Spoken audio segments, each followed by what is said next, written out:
I wish I wasn't afraid all the time, but I am. I know this world is screwed up, believe me, I know it better than most. Which is why I wanted to ask if there's anything I can do to help make it right. Please let me know. If you wish.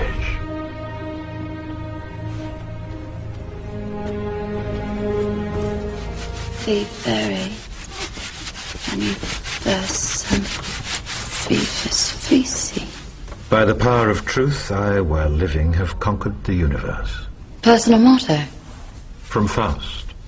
That's about trying to cheat the devil, isn't it? It is. And speaking of the devil, I was wondering if your offer to help was still standing. Of course. It appears that unforeseen circumstances have accelerated my original plan.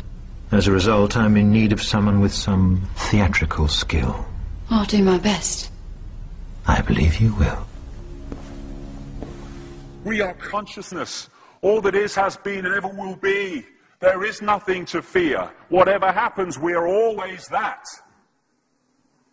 Mind fears, because it's programmed to fear.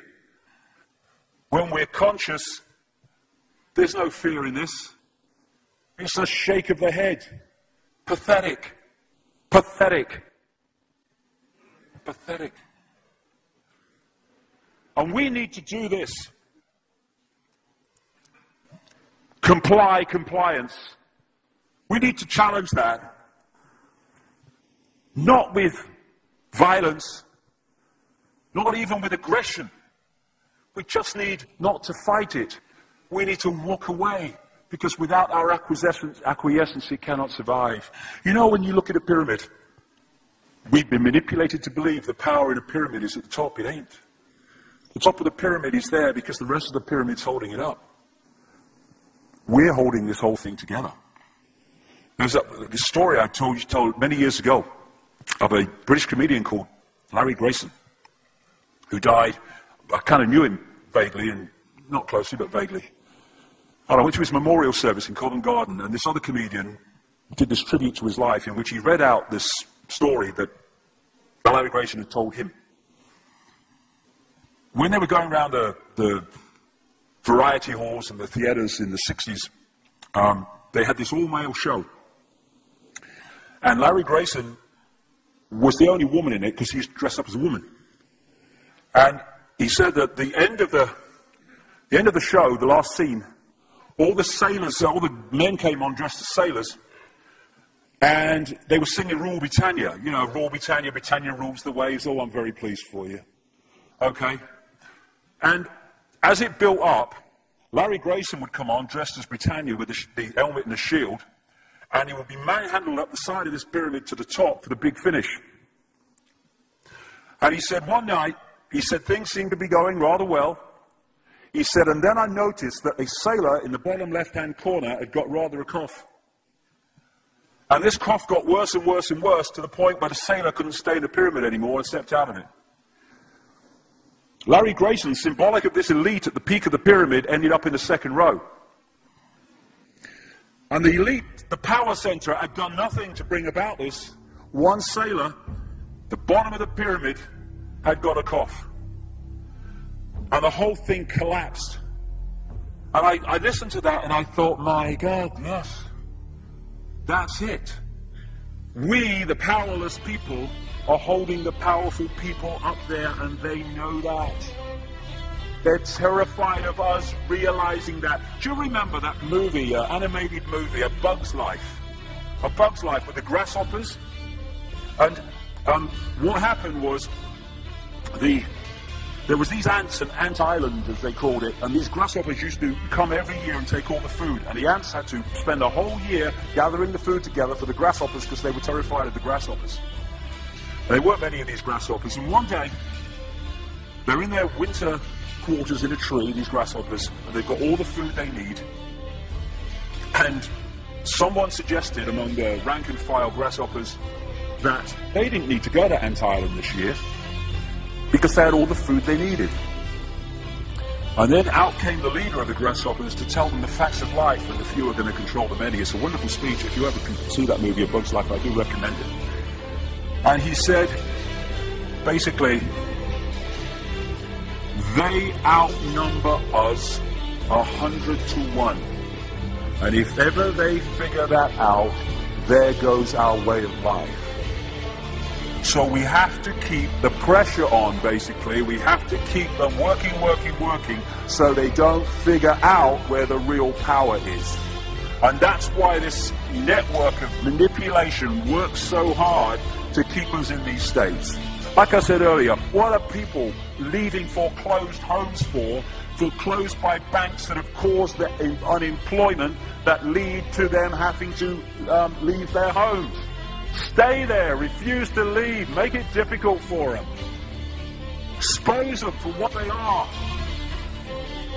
We make it so easy, the non-compliance. No longer will we just do it because we're told to do it. Is it just? Is it right? Okay, I'll do it. Is it unjust? Is it not right? I ain't doing it. We start to make the decisions on what we will and will not do based on our values and not some imposition from the dark suits. These people are gonna give me, grant me, or grant me not my freedom. I'm all that is. You can't grant me freedom. No one can grant me freedom. I am freedom. It's what I am.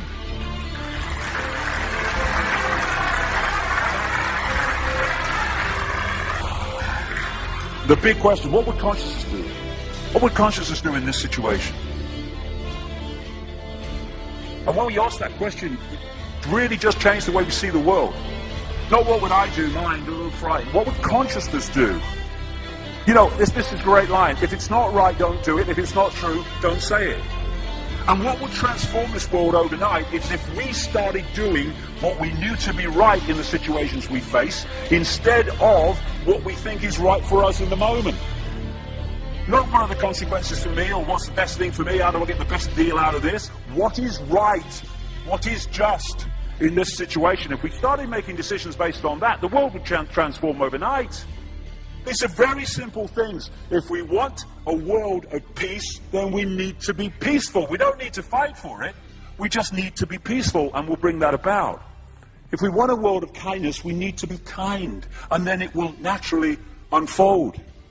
We don't fight for kindness. As Martin Luther King said, it's a wonderful saying, piece of oratory. Cowardice asks the question, is it safe? Expediency asks the question, is it politic? Vanity asks the question, is it popular? But consciousness asks the question, is it right? And there comes a time when one must take a position that is neither safe, nor politic, nor popular, but one must take it because it is right. And when enough of us do that, what is right will manifest by definition. And we're in this position now where this vibrational change, this energetic change is taking place, where we can start cracking these eggshells, where we can start becoming the full magnitude of who we are, where we can be consciousness in the now, using mind to experience this reality instead of being governed by it, turning the key to let consciousness in. We're being offered this opportunity now. No longer can we say we didn't realize who we are, we didn't know we could do that. I was kind of waking up one day, and I saw this earth imprisoned, and I saw this big lock and a key going in and being turned. I went on the internet just very shortly afterwards. I was looking for a picture, not this one, and that's what I saw. The picture I'd just seen in my half kind of sleep. And that's what we're being offered the chance to do now, to turn the master key called becoming conscious that will bring an end to this. It's being given to us, we just need to take it. And to take it, we need to say enough. Enough of being enslaved by these people, enough of being enslaved by our manipulated ignorance, enough of being enslaved by the fear of being who we are.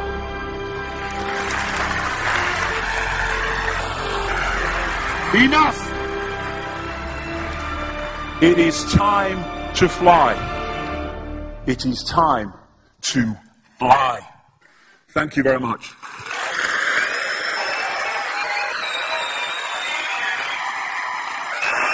Thank you. Thank you very much. Thank you. Thank you.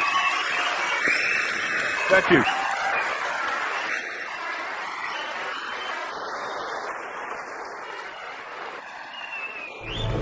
Enemy is approaching fast. Requesting orders. General, what should we do? There's no response from command. Or from party leader Creedy. Stand down! Stand down!